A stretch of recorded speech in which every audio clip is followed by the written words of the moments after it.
tema, como faço para minha criança prestar atenção em mim, é algo que quando a criança recebe o diagnóstico do autismo, né, a família recebe o diagnóstico de autismo, muitas famílias questionam, né, tipo, quando eu falo com ele não ouve, ele não liga, ele faz um monte de coisa, mas assim, nunca atento comigo, sem essa troca, né, com o outro. Então é aquela criança que normalmente anda muito, mexe em tudo, mas não fica atenta, não presta atenção nos comandos, não brinca com o outro. E isso também acontece, por exemplo, na escola, com os professores, né? Eu falo, ele não presta atenção.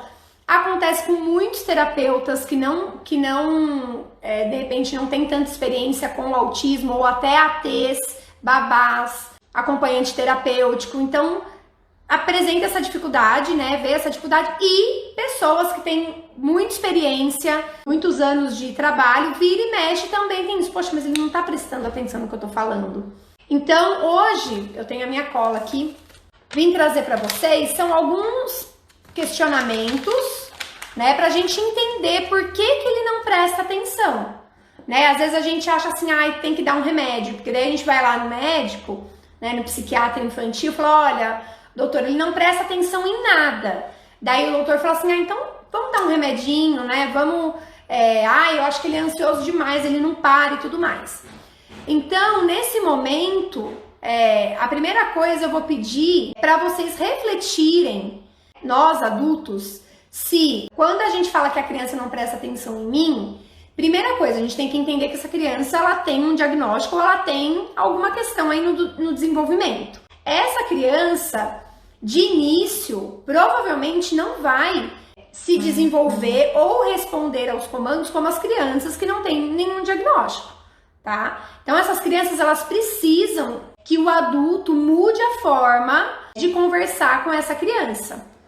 Ou de conversar, de se conectar, de passar atividade. Então, primeira coisa, gente, não adianta a gente querer ensinar para essa criança da mesma forma que você ensinou, por exemplo, para o seu filho mais velho, né, que não tem nenhum diagnóstico. A gente vai ter que mudar a nossa forma. Por isso que eu falo, todo pai, toda mãe, quando recebe um diagnóstico, vira um pouco terapeuta, porque sabe o quanto isso muda de início a resposta da criança, para depois eu ir trazendo isso para a forma mais natural e normal possível. Habilidades básicas precisam ser trabalhadas. Vejo que ambiente também correlaciona com isso. Fazem muitas ações erradas ao estímulos e respostas. Sim, isso acontece muito, Educa com Amor, exatamente isso. A primeira coisa, falei de pais, que a gente acha que às vezes a gente falando da mesma forma que a gente falava ali, que a sua mãe falava com você, ou que você falava com o seu filho mais velho que não tem diagnóstico, ou a mesma forma que você fala com o seu filho mais novo, a gente acha que ele vai responder do mesmo jeito. A gente fala, por que ele não responde?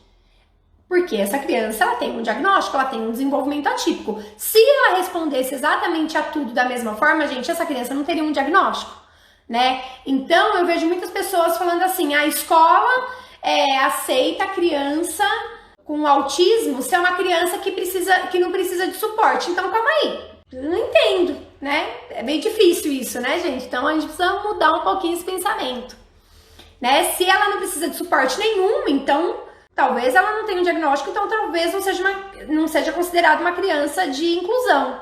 Às vezes a coisa fica meio contraditória, né? Agora, falando então dos profissionais. Quando reclamam assim, Pamela, eu passo essa atividade, ele não presta atenção em mim, eu passo esse circuito, ele não presta atenção em mim, eu falo com ele não presta atenção em mim, eu trabalho em coordenação motora fina, não rola porque ele não tá atento no que eu tô falando. Eu sempre falo isso, gente.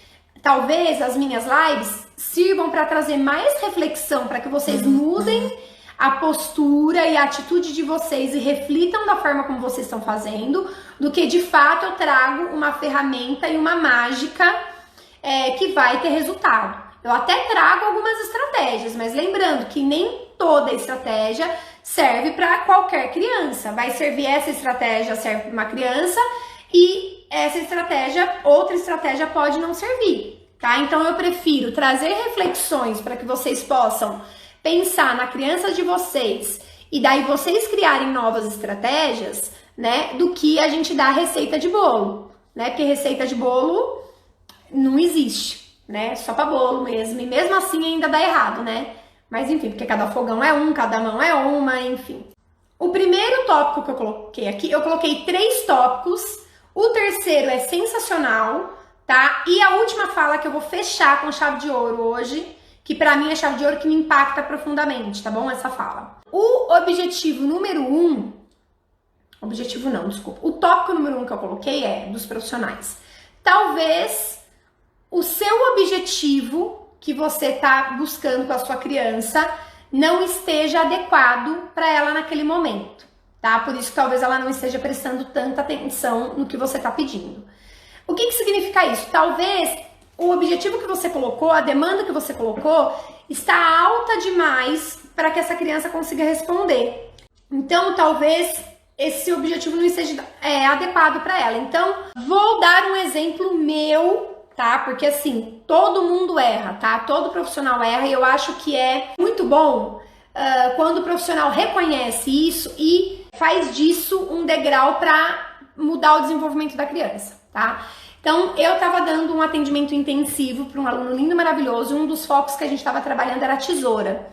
E ele tem muita dificuldade de coordenação motora fina, né, de planejar o movimento, de entender como que faz o movimento da tesoura, então ele compensava com o punho e com a mão e tudo mais. E de repente ele aprendeu a fazer o movimento da tesoura, aprendeu a cortar, a entender que quando ele fecha aquele papelzinho sai, né? E daí, eu olhando, eu vi que ele já estava fazendo aquilo, só que ele estava cortando aleatório, né? Então ele cortava, ele só fazia o movimento e não olhava. Então ele virava e apertava, virava e apertava e o papelzinho voava. Então para ele era esse o sentido de cortar. Então eu quis trazer outro sentido para ele do cortar, para ele entender. A gente corta algo para alguma coisa, né, gente? Eu corto, por exemplo, em volta de uma figura para eu colar em algum lugar, sei lá, para enfeitar. Eu corto um barbante para eu amarrar, para eu tirar um pedaço, para eu amarrar alguma coisa, né? Para isso, para trazer função esse cortar. E daí eu queria que ele começasse a entender esse corte em volta das coisas, né? Tipo, vou cortar em volta da figura para colar em algum lugar. Mas eu tava fazendo de uma forma muito simples.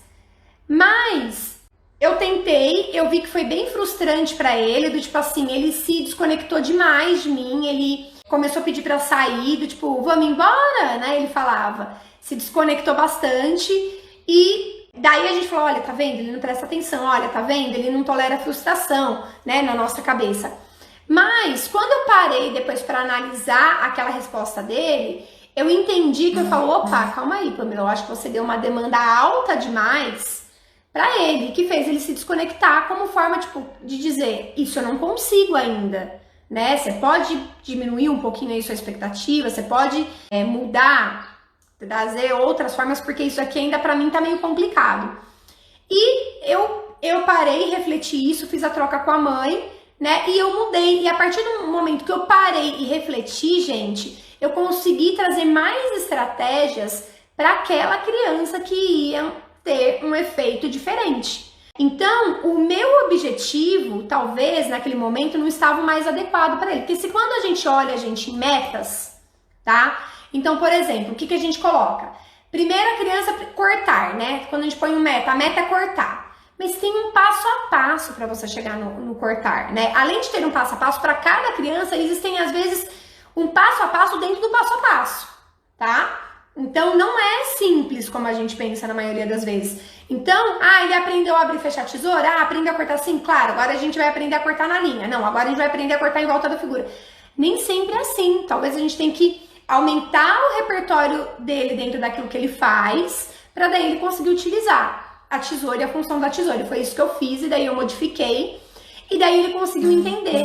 Parei, pensei nele, vi como ele estava interpretando tudo aquilo e pensei como que eu poderia modificar. E daí eu consegui manter o objetivo, que era o aprender a cortar, mas mudar a minha estratégia. Talvez as nossas estratégias não estejam sendo adequadas. Então, primeiro, eu tenho que pensar no meu objetivo. É cortar? O meu objetivo é ensinar a criança a cortar. Ela está preparada para cortar? Se sim, legal.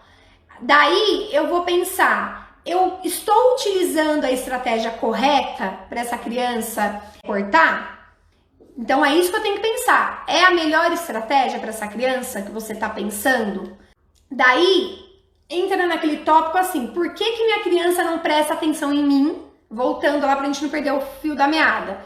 Porque talvez o seu objetivo não está adequado. Então essa criança não faz sentido para ela não consegue prestar atenção porque não sei nem do que você tá falando, não sei nem como começa a fazer isso, meu cérebro não tá nem achando alguma parte para fazer a ligação ali para entender o que você tá falando para mim. Então ela não vê nem sentido em prestar atenção naquilo porque ela não consegue começar esse raciocínio, tá? E daí depois, se ela consegue iniciar aquele raciocínio, se a estratégia não tá tão adequada para ela também vai falar, não quero. Então, talvez a demanda alta demais faz a nossa criança não prestar atenção em mim. Então, talvez eu tenha que baixar um pouquinho essa demanda, tá? Para essa criança começar a baixar a demanda, mudar a estratégia. Talvez não é esse o objetivo que você tá colocando, talvez é um objetivo antes. Desce 2 degraus, né? Tipo, eu quero que ela corte com a tesoura, tá? O que são 2 degraus antes? Essa criança,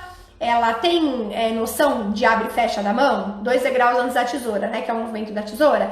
Essa criança, ela tem controle de punho? Essa criança, ela rasga papel? São alguns degraus antes de chegar na tesoura. Porque às vezes a gente só pensa assim, olha, meu filho tem 6 anos, minha criança tem 6 anos, com 6 anos ela tem que aprender a cortar, porque ela tá indo pro primeiro ano tem que cortar. Mas e ali a base, né? Dos outros objetivos ela já atingiu? Se não, a gente precisa trabalhar isso para chegar nesse objetivo de cortar, tá? Eu tenho crianças que já aprendem a cortar e é natural, mas para algumas crianças não é natural. E o que não é natural é onde as crianças vão começar a ter fugas atencionais. Gente, claro que eu tô falando de crianças que não têm déficit de atenção, tá? Na maioria das vezes. Eu tô falando de crianças que não prestam atenção porque você tá trazendo uma proposta diferente, tá bom? Então a gente também tem que sempre entender todo o diagnóstico dessa criança. Daí, gente, vem o tópico número 3. Então eu falei, né? Talvez o seu objetivo não esteja adequado. Depois, talvez o objetivo esteja adequado, mas talvez as estratégias que você esteja utilizando não sejam as melhores, por isso também que ela não tá prestando atenção. Então, o que eu digo na maioria das vezes aqui, que a culpa é do adulto que não tá dando a proposta mais adequada. E os outros, eu falo de 40%, é da criança, de fato, da criança não ser atenta. Então, a gente sempre tem que tomar cuidado com isso. E daí, gente, tópico número 3. A criança, para ela ter atenção, tá? A gente falou de objetivo, de estratégia, Pamela, mas como eu sei se eu tô utilizando a melhor estratégia? Como eu sei se eu tô no melhor objetivo? Então, vocês podem olhar por essas 3 coisas que eu vou falar agora. 3 pilares que a criança precisa ter nesse momento para que essa atenção esteja ali naquele momento. 1. Segurança. A criança precisa estar segura para aquele aprendizado. Ela precisa estar se sentindo segura, tá? Senão ela não vai estar atenta. 2. Precisa trazer uma satisfação para a criança, de alguma forma, um mínimo de satisfação, tá? E 3, ela precisa gerar conexão, tá? Então vamos lá, é segurança, satisfação e conexão. O que é isso? A segurança, a criança precisa estar se sentindo confortável para ela olhar para você. Quando a gente não tá confortável com uma pessoa, a gente não consegue prestar atenção no que ela tá falando, a gente não consegue olhar para aquela pessoa. Quantas mães, eu conheço quantas famílias que já foram nos médicos, os médicos começaram a falar um monte de coisa, e a mãe falou, Pamela, eu não consegui nem prestar atenção direito no que ele falou pra mim, porque eu fiquei tão transtornada com tudo que ele me falou, que eu não consegui continuar prestando atenção, tá? Então, se eu não me sinto segura naquele momento, se eu não me sinto confortável, eu não consigo prestar atenção. Então, segurança em estar ali com você, segurança na proposta que você quer passar com a criança, tá? Pra criança. 2, tem que gerar uma satisfação, tá? Tem que satisfazer essa criança de alguma forma. Quando eu falo satisfazer, não é deixar a criança maravilhosamente feliz, não é isso. Mas o satisfazer, ela sentir que ela é capaz, um mínimo de um movimento, que ela falou, opa, dei conta, vou continuar aqui, vou prestar mais um pouquinho de atenção, porque eu acho que eu vou conseguir. Então, satisfação é a criança se sentir capaz, né? Tem que satisfazer aquela atividade, ou se sentir capaz, ou satisfazer sensorialmente, ou satisfazer emocionalmente, ou satisfazer cognitivamente aquela criança naquela atividade, tá? Então, tem que trazer uma certa satisfação à atividade.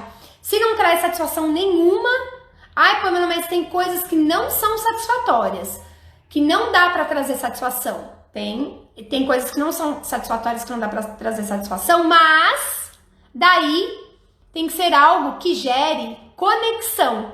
Então, se a criança está conectada com você, automaticamente a satisfação dessa criança é que ela está conectada com você.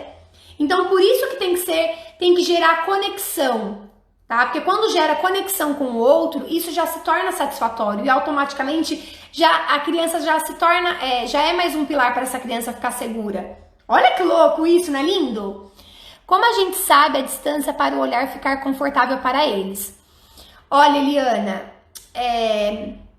o olhar, o que eu acho que é confortável, pensa como você se sente confortável quando alguém está falando com você. Pensa em você. Se alguém ficar assim com você, você se sente confortável? Se alguém ficar assim, você se sente confortável? Se alguém ficar assim, você já se sente confortável? Ou assim você se sente confortável? Ou assim você já não consegue se conectar porque é longe demais? Então, existe a distância ideal que gera conexão, né? E existe a distância que não é adequada, que gera desconexão do olhar. E existe a distância inadequada que gera tensão e não atenção. Então, de repente, você ficar falando assim com a criança gera uma tensão, né? Aqui não é muito bom, talvez, eu não me sinto confortável. Aqui eu me sinto confortável, a pessoa falando comigo, né? E lá longe, pra mim, eu já me desconecto muito rápido.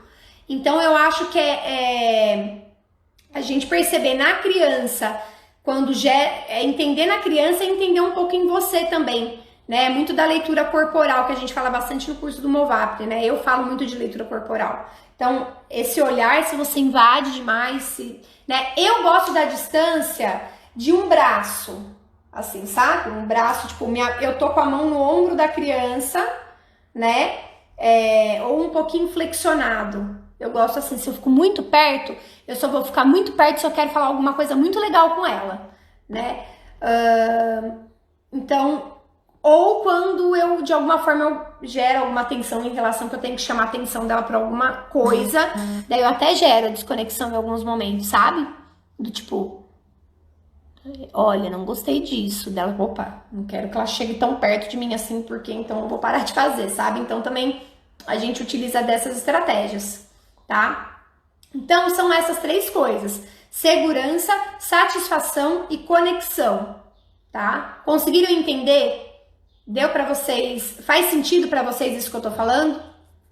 E agora, gente, eu queria falar uma fala pra vocês. Quando substituímos a espera da atenção com sua conotação negativa por relacionamento desejoso, começamos a pensar em maneiras diferentes de responder.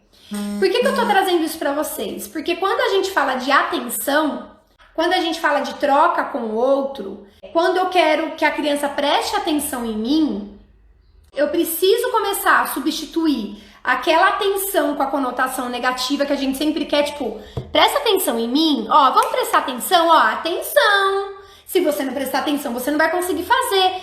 Isso pedir para que a criança preste atenção numa conotação negativa, tá? Porque eu não tô gerando uma conexão com ela, eu só tô querendo que ela preste atenção naquilo que eu tô mandando ela fazer, por exemplo, tá? Então é uma conotação negativa essa atenção.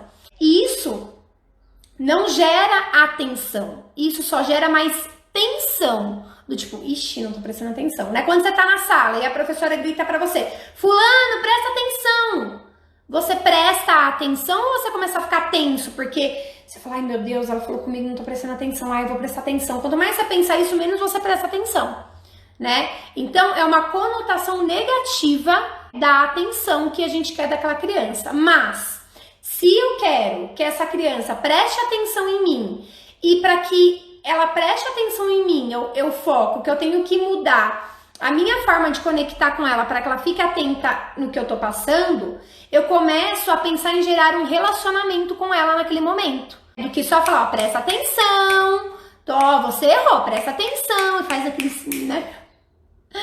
Isso gera só uma tensão.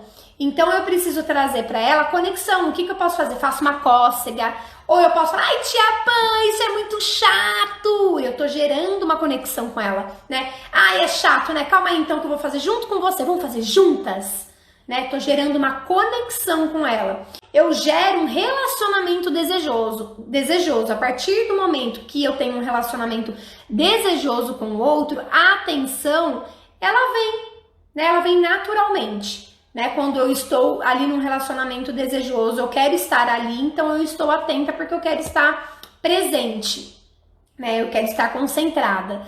E a partir disso, a gente começa a pensar em outras formas da criança prestar atenção em mim. Então ela tá ali, a criança não tá prestando atenção em mim. Se eu só quero que ela preste atenção, eu vou falar, presta atenção. Se eu quero gerar um relacionamento com ela para que ela preste atenção no que eu tô falando, eu vou falar, calma aí, ela não tá prestando atenção. O que eu tenho que fazer, talvez, para ela se conectar mais aqui? O que tá errado? Qual outra forma, qual outra maneira que eu posso colocar aqui para essa criança me responder? E daí, a partir disso, eu consigo pensar em outras estratégias, né? A partir disso, eu consigo pensar formas diferentes para que essa criança passe a me responder. Então é essa mensagem que eu queria deixar para vocês, gente. Eu não sei se eu trouxe mais questionamento ou se eu trouxe respostas, né? Ou se eu fiz vocês refletirem, como eu sempre tento fazer.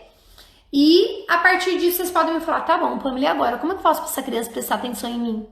Então, se vocês quiserem agora me trazer alguma pergunta, é tipo, ah, Pamela, tá bom, legal, entendi, mas e nessa situação? Como que eu faço? Eu vou tentar responder aqui.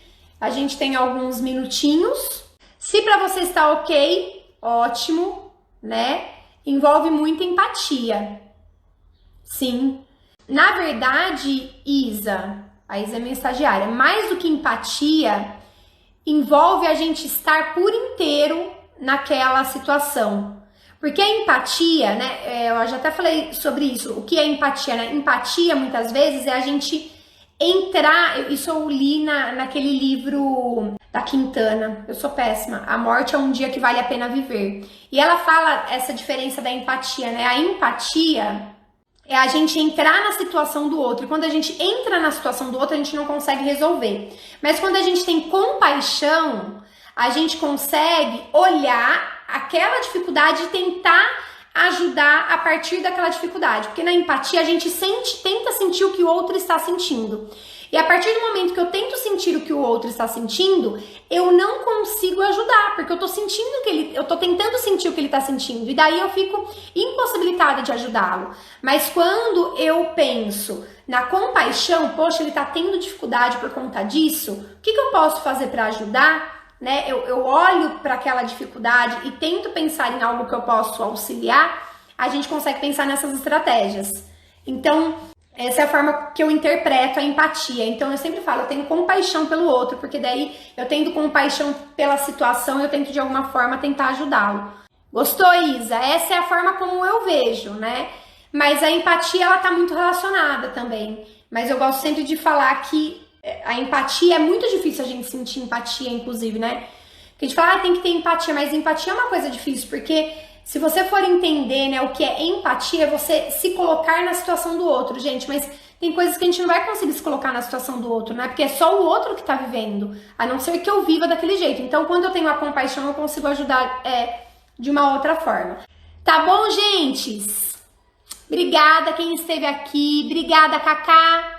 Saudade de vocês, obrigada Eliana, obrigada Isa, quem mais estava aqui? Drica, Rafa, beijo pra Kiki, Paula Frazão, Lauana. Se vocês quiserem que eu fale de algum assunto, gente, não esquece, manda por direct, Pamela, você pode falar sobre isso? Pamela, fala sobre aquilo? Pamela, fala sobre tal coisa? Que daí eu vou trazendo conforme também a demanda aí de vocês, tá bom? Sempre vou tentando ajudar. Beijo pra vocês!